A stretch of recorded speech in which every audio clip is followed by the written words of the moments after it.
যদি কেউ থাকে, প্রচণ্ড অবস্থা বাজে কিন্তু আপনাদের কাছ থেকে প্রার্থনা করছি, প্লিজ আপনারা আর্থিক সহায়তায় আসুন, যতটা পারবেন সাহায্য করুন। আপনারা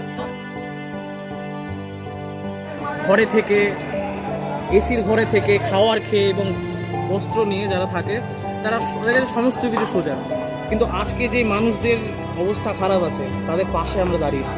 এই যে এত পরিশ্রম, এ তো আমরা লেবারের কাজ করছি, এখন পরিশ্রমের কাজ করছি কিসের জন্য? মানুষের একবেলার সুখের জন্য।